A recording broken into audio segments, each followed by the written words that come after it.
গল্প শেষ চিঠি। রাফি একজন সাধারণ ছেলে। ঢাকার এক ব্যস্ত রাস্তায় প্রতিদিন অফিসে যায়, ফিরে আসে ক্লান্ত শরীরে, তবে এক জায়গায় সে কখনো ক্লান্ত হয় না, তার ভালোবাসায়। যে ভালোবাসা সে পুষে রেখেছে 6 বছর ধরে, নিঃশব্দে, নিঃস্বার্থভাবে। মেয়েটার নাম ছিল তানি। প্রথম দেখা বিশ্ববিদ্যালয়ের ফার্স্ট ইয়ারে। মেয়েটার চোখে এক ধরনের বিষণ্ণতা ছিল যা রাফির মন কেড়ে নিয়েছিল। তানি ছিল মেধাবী, চুপচাপ আর কেমন যেন একা। ক্লাসে কারো সঙ্গে খুব একটা মিশত না। অথচ রাফির চঞ্চল স্বভাবের ঠিক উল্টো। কিন্তু বিপরীত স্বভাবই বোধহয় আকর্ষণ তৈরি করে। একদিন লাইব্রেরিতে বই খুঁজতে গিয়ে তাদের কথা হয়। সেই থেকেই বন্ধুত্ব, তারপর ধীরে ধীরে রাফির মধ্যে জন্ম নেয় এক নিঃশব্দ প্রেম। রাফি কখনো তানিকে বলেনি সে কথা। ওর চোখের দিকে তাকিয়ে থাকত, পাশে থাকত, দুঃখে হাসত, কাঁদত, অথচ মুখ ফুটে বলতে পারেনি, আমি তোমায় ভালোবাসি।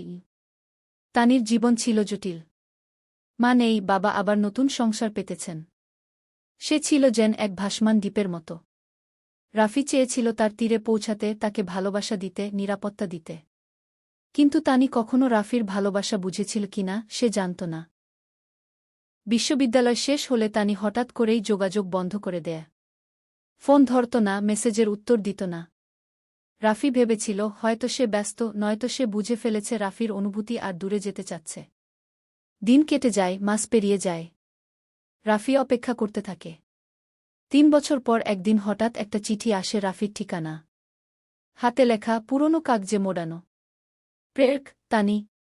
চিঠিতে লেখা ছিল, রাফি, তুমি হয়তো ভাবছ আমি কেন হঠাৎ করে হারিয়ে গেলাম। অনেক কিছু বলার ছিল, কিন্তু সাহস পাইনি। আমি জানতাম তুমি আমাকে ভালোবাসো, হয়তো আমি নিজেও তেমন কিছু অনুভব করতাম, কিন্তু আমার ভেতরটা ছিল ভাঙা। আমি ভয় পেতাম ভালোবাসা আবারও আমাকে কষ্ট দেবে। আমি ক্যান্সারে ভুগছি রাফি, শেষ স্টেজ। ডাক্তাররা বলেছে আর কয়েক মাস। যখন জানলাম তখন তোমার কথা খুব মনে পড়ল। জানি তোমার কাছে এসে কাঁদলে তুমি হয়তো তোমার বুকটা বাড়িয়ে দিতে, কিন্তু আমি তোমায় কষ্ট দিতে চাইনি। তাই দূরে চলে গেলাম। আজ যখন জানি আমার সময় ফুরিয়ে আসছে, তখন এই শেষ চিঠি লিখছি, তোমার কাছে শুধু একটা অনুরোধ, ক্ষমা করে দিও আমাকে। ভালো থেকো, যেখানেই থেকো, যাকেই ভালোবাসো, তাকে আগলে রেখো। তোমার তানিগি। চিঠি পড়ে রাফি অনেকক্ষণ স্তব্ধ বসেছিল। চারপাশের শব্দগুলো যেন মিলিয়ে গিয়েছিল। তার চোখ থেকে ধীরে ধীরে অশ্রু গড়িয়ে পড়ছিল। সে জানত না এখন কোথায় যাবে, কাকে খুঁজবে। তানি কোথায় আছে, বেঁচে আছে কি না, জানত না কিছুই। সে শুধু জানত তার জীবনের একমাত্র ভালোবাসা, যাকে সে কখনো খুব ভালোবাসি বলতে পারেনি, সে চলে যাচ্ছে চিরতরে।